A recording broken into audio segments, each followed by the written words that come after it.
Hello tout le monde, j'espère que vous allez tous très bien et bonne année 2024 à toutes et à tous, pleine de succès et pleine de bonheur. On se retrouve aujourd'hui pour la quatrième ronde de la première Ligue fédérale 2023-2024 du championnat suisse par groupe. Alors oui, c'est le troisième épisode parce que lors de la troisième ronde, je n'ai pas joué. Alors pour information des spectateurs neutres, nous avons joué fin décembre, enfin début décembre, la troisième ronde. On l'avait joué à domicile contre l'équipe de Kirchberg qui était vice-championne suisse en titre. Et malgré de très bonnes parties et de très bonnes positions par moments où on pensait gagner le match, malheureusement, ça s'est complètement retourné contre nous. Et au final, on a perdu sur la plus petite des marches, 3,5, 4,5. À nouveau un match compliqué aujourd'hui contre l'équipe de Volishofen qui sont actuellement deuxième du classement. On aura fort à faire contre une équipe qui dans leur rang possède deux grands maîtres. Alors je me retrouve à jouer à l'échiquier numéro 5 avec les Noirs et je suis à parier face au maître international Olivier Moore, classé 2314. Alors c'est un joueur qui est extrêmement en forme. Bon déjà il est maître international et il est extrêmement en forme puisqu'il a terminé meilleur joueur suisse du tournoi de Zurich qui s'est déroulé entre les fêtes du 26 au 31 décembre de l'année passée. Et je crois qu'il fait une bonne saison pour l'instant sur deux matchs, il a fait un et demi. Maintenant, je crois même sur trois matchs, il a fait deux et demi, quelque chose comme ça. En gros, j'ai une pointure en face de moi. Alors j'avoue que je ne me suis pas plus entraîné que ça. Alors comme d'habitude, je m'entraîne plus sur moi-même, plus que sur l'adversaire. Voilà, mon niveau d'ouverture n'est pas extraordinaire, donc j'essaie d'améliorer mes ouvertures petit à petit. Et voilà, il y avait quand même un long trajet de train. Et bah, le gros problème, c'est qu'il y avait aussi la descente de Wengen au même moment. Donc j'ai préféré regarder la démonstration de Marco Odermatt plutôt que de m'entraîner dans le train, j'avoue. Et après, ouais, c'était à Zurich, quoi, à la gare de Zurich. Ça a été une catastrophe, c'était une galère à trouver le bon tram. Parce que ouais, Wollishofen, c'est dans une banlieue un petit peu plus loin, il faut prendre une ligne de tram. Mais la galère, c'était noté nulle part où il fallait aller à ce putain de tram 7. On a cherché pendant 10 putains de minutes. Et finalement, on a dû aller de l'autre côté de la gare, prendre le 6 pour... Non, le 13 pour arriver à la bonne station qui s'appelait d'ailleurs Bahnhofstrasse, donc place de la gare, pour ensuite prendre le 7. Donc on dit heureusement qu'on avait assez d'avance parce que sinon je me serais assez vite énervé. Mais voilà, finalement, on est arrivé dans les locaux bien assez avant, on était arrivé 15 minutes avant. On se place à nos échiquiers et 14h, le match commence et Olivier Moore m'envoie des 4. Ok, donc on va repartir à nouveau sur cavalier F6 comme j'avais joué lors de la première ronde contre Dejan Kostov. C4 et du coup on va repartir sur une Grunfeld avec D6, cavalier C3 et D5. Alors là, plusieurs coups possibles. Il y a cavalier F3 de possible, fou F4 de possible, fou G5 de possible, mais il va m'envoyer la mainline. C prend D5, cavalier prend D5 et E4. Cavalier prend C3, pion prend C3 et fou G7. Donc toute l'idée, on laisse le centre au blanc temporairement, mais l'idée, ça va être de le contrer avec C5, cavalier C6, et on va s'en prendre au pion D4. Dejan Kostov, il m'avait joué fou C4 dans sa partie. Et ici, Olivier Moore décide de jouer différemment. Il joue cavalier F3. Je me dis c'est bien, comme ça j'aurais peut-être du fou G4 qui va arriver plus tard dans la partie. D'abord je fais C5 et il me joue la variante avec H3. Donc c'est très intelligent. Du coup mon fou C8 ne peut plus aller en G4, ce qui est fort dommage. Mais du coup, alors là je suis un petit peu hors théorie, hein, je connais pas tout non plus. Mais ce que je me dis, c'est que H3, c'est quand même un coup, c'est pas un coup de développement, il met pas son roi à l'abri, donc il va peut-être y avoir quelque chose à faire sur son roi encore au centre. Bon, je décide de roquer d'abord.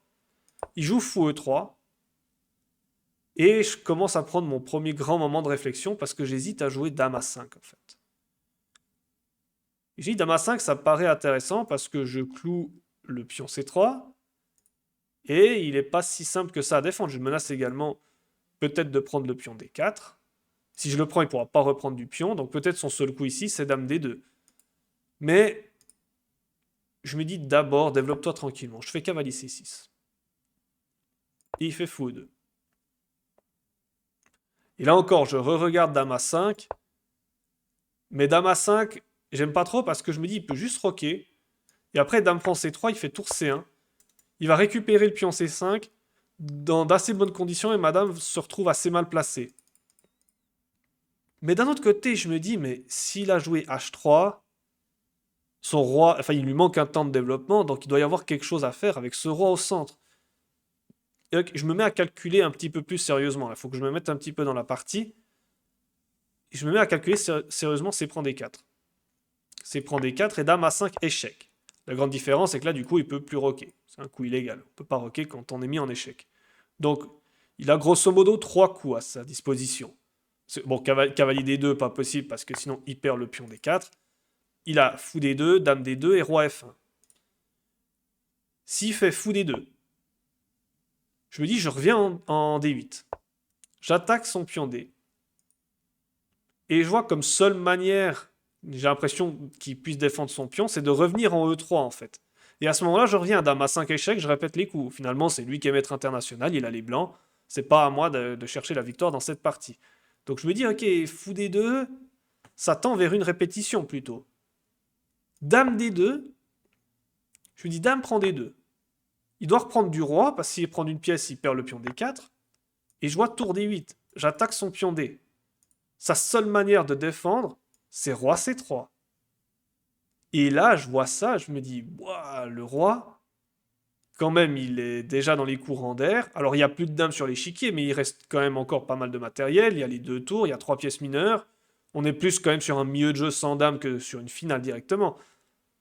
Donc, alors je ne savais pas si j'étais forcément mieux ou quoi comment, mais j'étais prêt à rentrer là-dedans s'il le fallait. Et donc, l'autre coup, c'est roi F1. Mais roi F1, maintenant, il n'a pas roqué, donc...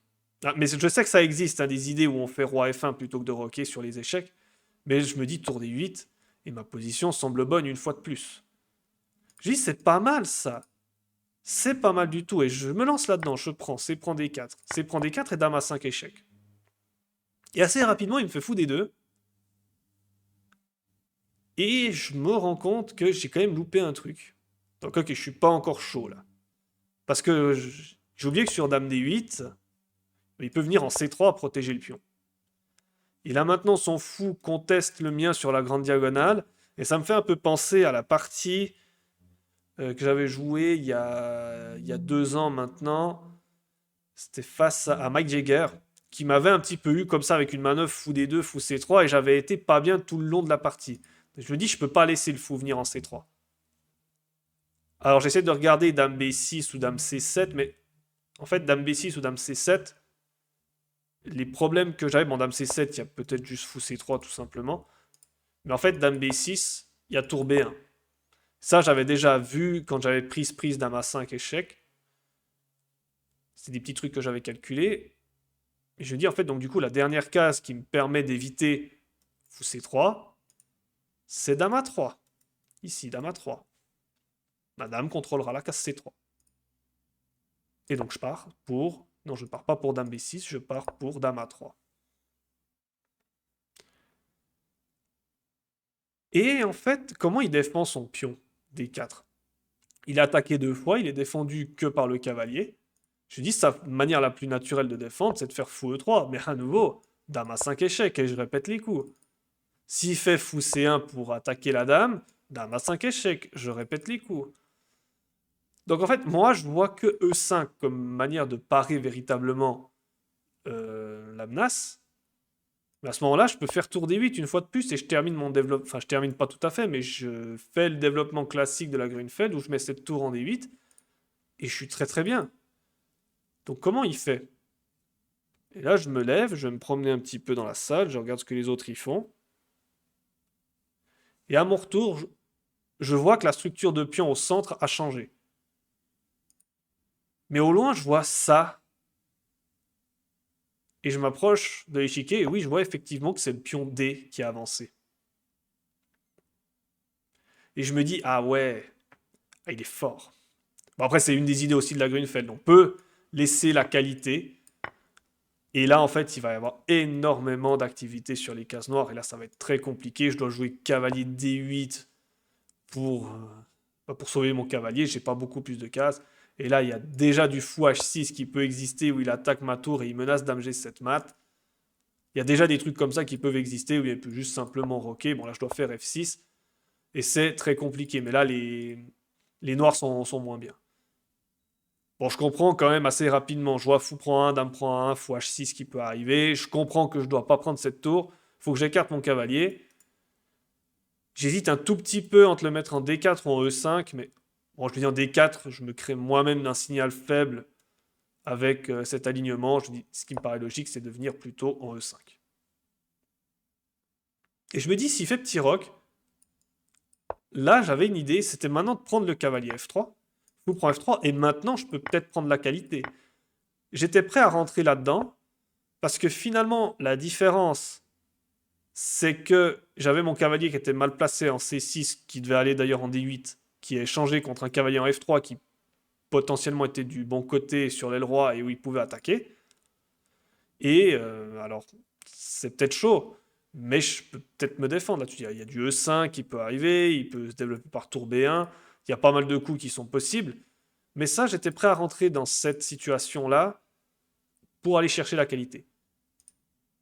Mais là, il est malin encore une fois. Il a bien vu, il a bien senti, et il fait tour B1. Et il m'avait dit, on a été analysé après la partie, et il m'a dit qu'il connaissait cette position et que Petit Roc était un coup possible, mais qu'il n'avait pas envie de se compliquer et qu'il a fait tour B1, et c'est très très bien joué. Et tour B1, là, je vais me mettre à réfléchir encore une fois. J'ai plusieurs idées, mais j'arrive pas à en concrétiser une seule. Prendre le pion A2, ça me fait très envie. Mais ce que j'ai peur, c'est que cette dame, elle est maintenant assez mal placée, elle a plus beaucoup de cases de sortie. Et je sais pas, elle peut peut-être se faire enfermer, je sais pas trop. Je me dis, après, il peut juste rocker. Et par exemple, c'est pour montrer, si je me dis, je reviens en A3, là, je suis un peu bloqué de partout, il y a toutes les pièces qui contrôlent. Si je me dis, je reviens en A3 avec l'idée de revenir là, il y a un problème et il va être récurrent dans la partie, c'est fou B4. Ça attaque la dame et ça menace le pion E7. Et ça, c'est perdant pour moi. Donc là, bon, l'idée, c'est peut-être de pousser le pion A. J'ai hésité à rentrer là-dedans, mais je me suis dit d'abord, contrôle l'activité de la tour B1. Je fais B6 d'abord. J'ai aussi un tout petit peu hésité à jouer cavalier D3. Avec l'idée sur fou prend D3, dame prend D3, j'ai une très bonne position, il ne peut plus rocker. Mais là, il avait juste roi F1. Et sur roi F1, je me dis, mais qu'est-ce que je fais? Il y a maintenant tour B3 comme menace, et il menacera de gagner le cavalier avec la fourchette. Donc c'est pour ça que je ne suis pas rentré là-dedans et que j'ai finalement décidé de jouer B6. Et je m'étais dit, mais c'est pas plus mal comme ça. Mon fou va peut-être pouvoir sortir par là, plutôt que d'aller en D7 où il serait pas très actif. Puis voilà, quoi, ça compte l'activité de la tour, ça a double emploi. Je me dis, ok, c'est un petit coup tranquille, mais qui mange pas de pain. Et je m'étais dit ce qu'il va faire fou B4, avec l'idée d'aller chercher le pion E7. Parce que là, j'avais une petite idée, c'était cavalier prend F3 échec, fou prend F3 et fou C3 échec. Il est obligé de jouer fou prend C3, dame prend C3, dame D2. On rentre dans cette ligne qui est complètement forcée. Et ça, l'ordinateur dit que c'est égal. Alors ça se joue, c'est une finale et c'est compliqué. Peut-être c'est un peu plus agréable à jouer pour les blancs. Mais voilà, ça peut aller. Ça, je peux jouer. Contrairement à... Parce que là, j'ai ma dame qui est mal placée. Je me dis, en fait, je sens qu'il a un tout petit peu plus d'activité que moi et que ses coups sont un peu plus faciles. Mais voilà, il est très malin, une fois de plus, il se presse pas, il fait petit rock. Et là, maintenant, bah, fou B4 devient une vraie menace.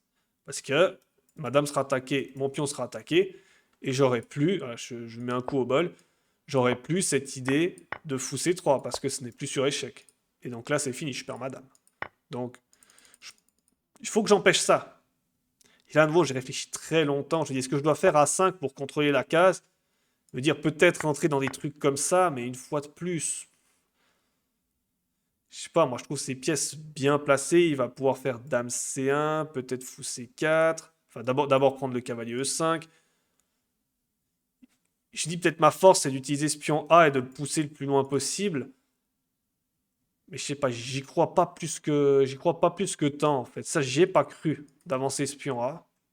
À nouveau, hein, j'ai regardé pour prendre en A2, mais j'y ai pas cru non plus.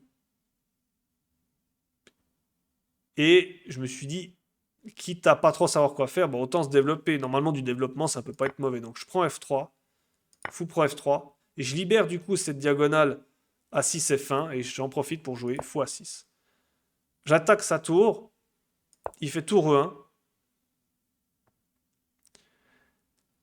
Et là, à nouveau, dame prend A2, se heurte à des soucis sur cette colonne, et je me rends compte que finalement ce fou en A6, même s'il contrôle pas mal de cases, il n'est pas si bien placé que ça.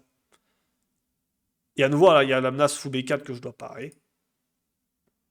Et je décide de faire quelque chose, que ça fait un petit moment que ça me trotte dans la tête de le faire, de me dire cette dame est mal placée, euh, rapatrie-la. Et je me rapatrie, non je fais pas dame prend A2, je me rapatrie en D6. Parce que j'aurais peut-être pu jouer dame prend A2, mais il y avait des idées de E5 qui m'embêtaient. Parce que le fou contrôle plus la case A1, donc du coup, il y a peut-être des menaces de tour A1 qui peuvent arriver, et il y a fou B4, il y a D6. En fait, ces coups semblent tellement plus faciles que les miens à jouer. Et je me dis, dame D6, je me replie un petit peu. Et on verra, maintenant, je vais essayer de me développer sur cette colonne C. On verra ce qui se passe. Sur fou B4, maintenant, je me dis dame E5. Et je continuerai de protéger le pion E7. Il joue d'abord dame B3. Là, j'ai déjà plus beaucoup de temps. Il va me rester une quinzaine de minutes. Et là, je décide de ne pas perdre trop de temps. Je joue tempo tour à C8. Et il me fait fou B4. Et là, je comprends que j'ai un immense problème, en fait. J'ai un immense problème et je comprends toute l'idée de son dame B3. Il m'avait dit à l'analyse qu'il était très content de ce coup. Et effectivement, c'est très fort parce qu'il y a eu une idée cachée. C'est que si je fais dame E5, qui était ce que j'avais prévu à la base, il a dame A3. Il attaque le fou. Et si je le bouge, il a fou prend E7, attaque la tour. Je dois écarter en E8 et D6.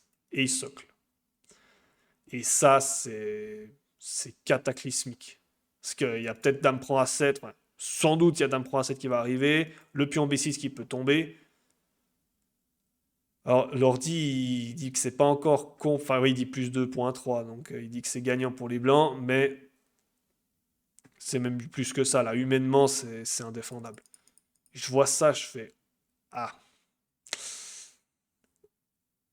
On est qu'au 19e coup, là, quand même. Écoute, essaye de trouver quelque chose. Je me dis ça. Écoute, essaye de trouver un truc. Donc, du coup, je fais dame F4. Avec une petite idée.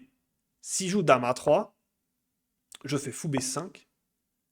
Et s'il vient chercher le pion E7, j'ai mon idée de faire tour C3, attaque la dame, met une pression sur le fou.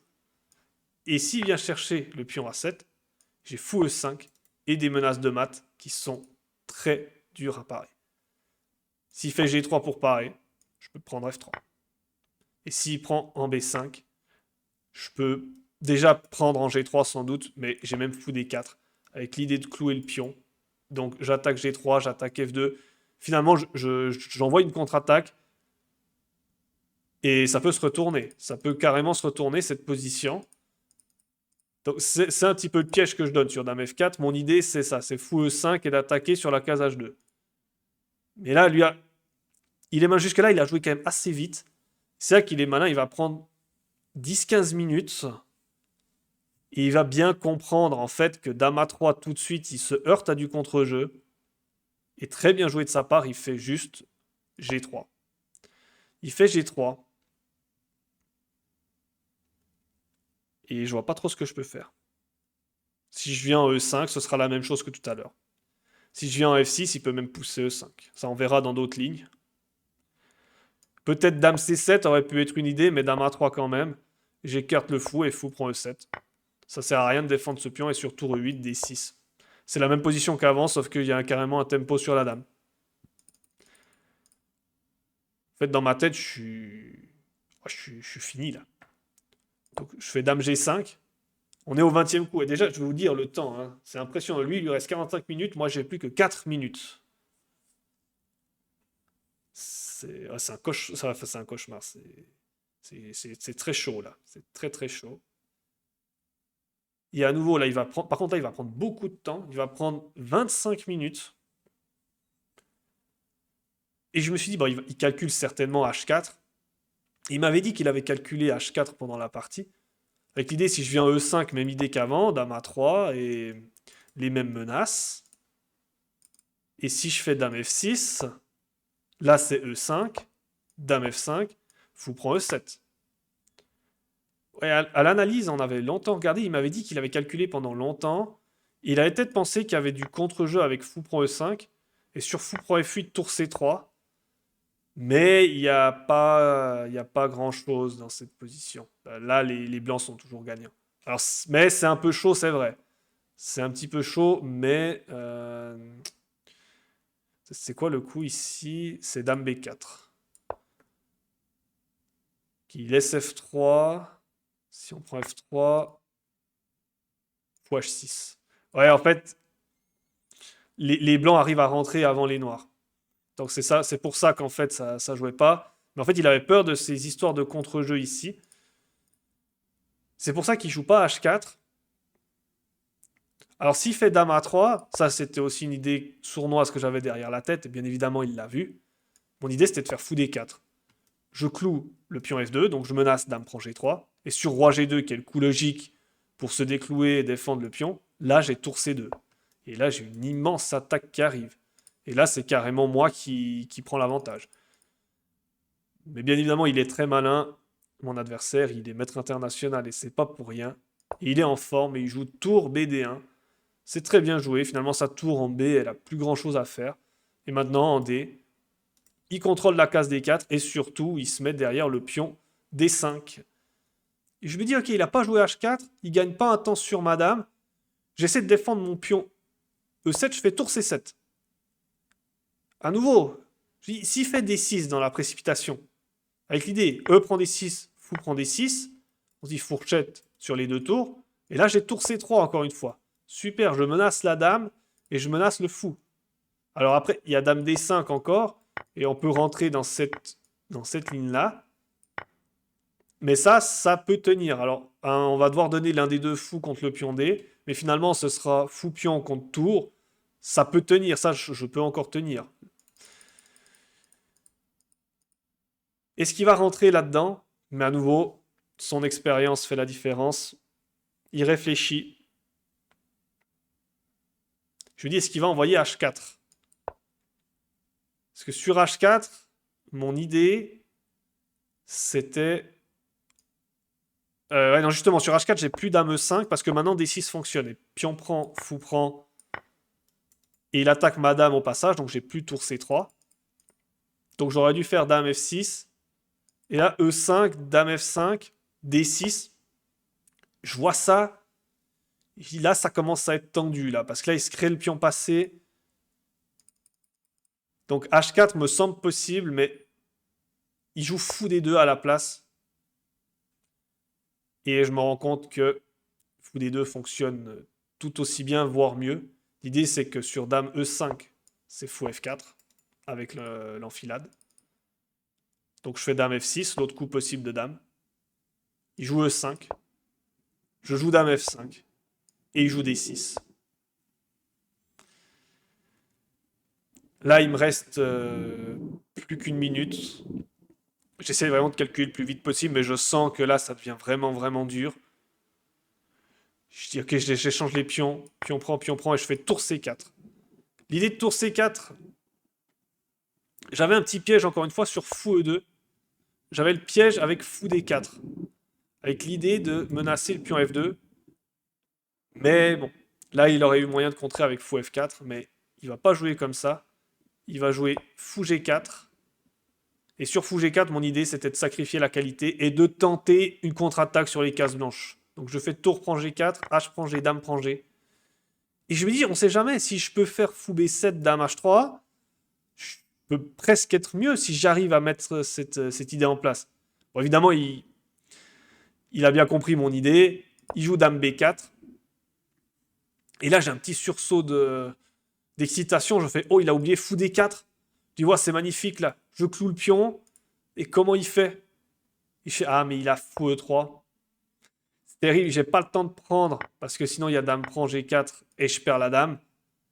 Et on pourrait se dire peut-être dame H3. Et il m'avait dit qu'il avait calculé ça, il l'avait vu. Et là, que c'était très important de prendre le fou avec la tour.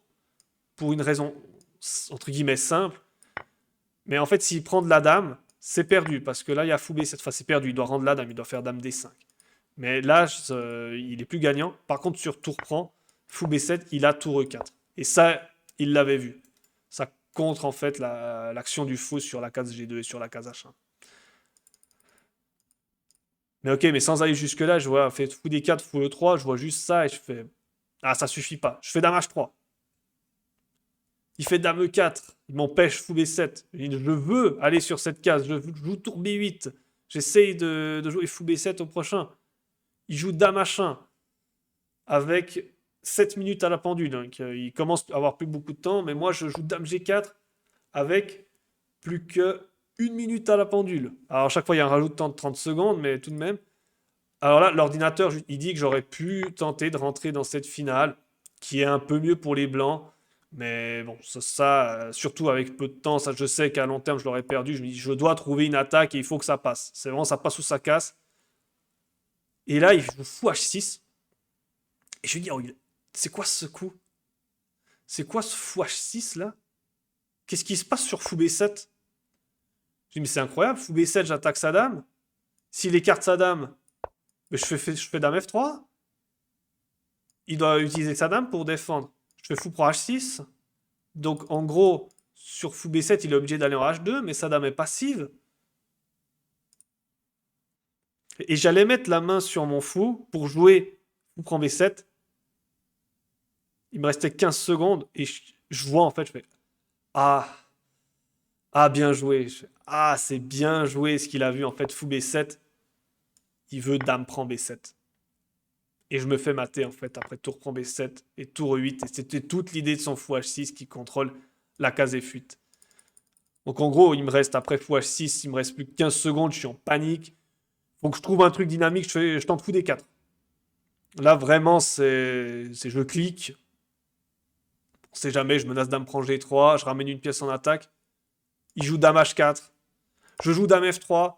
Je lui dis, on sait jamais, fou B7, ça peut faire quelque chose. Il joue dame prend D4. Et en fait, je me rends compte que fou B7, j'ai pas le temps à cause de dame G7 mat. Et du coup, on est au 33e coup et je décide à ce moment-là d'abandonner la partie. De toute façon, j'étais mat après quelques coups.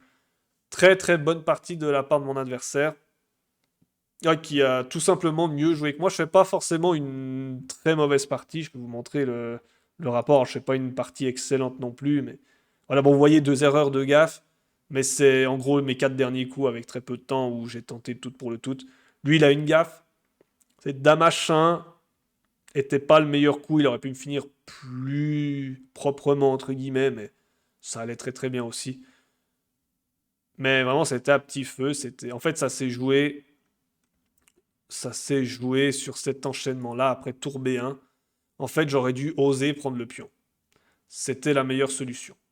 Et en fait, mon idée de B6 et de fou A6, finalement, c'est pas une très bonne idée à cause de ce qui s'est passé dans la partie où en fait mon fou est assez faible et j'ai trop de signaux faibles en fait. Plutôt que de tenter justement de mettre des signaux forts ici en jouant dame prend A2 au lieu de B6, la dame prend A2. Et je peux peut-être m'envoyer le pion A. C'était ce que j'aurais dû tenter. Mais j'ai pas osé. Je me suis dit, madame était trop enfermée. Alors après, on a analysé avec Olivier Moore, qui est très sympa d'ailleurs. Et c'est vrai qu'il me disait, c'est vrai que tu aurais pu rentrer là-dedans. Et on a joué quelques coups. Et je disais, ouais, moi je trouve quand même madame, elle est pas très très bien placée. Et c'était compliqué. En fait, c'était vraiment quelque chose de compliqué. Mais j'aurais peut-être dû rentrer là-dedans. Et au moment où j'abandonne, je note les résultats sur la feuille de match. On est à la mi-match. Et notre équipe est menée 4-0. Et quand je me levais, que je regardais un peu les autres échiquiers, je me disais, oh, on va se prendre une gifle.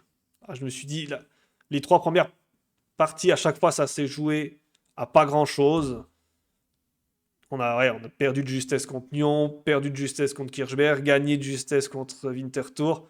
Et là, je me dis, la partie de Voice of Fun, ça va être la claque de la saison.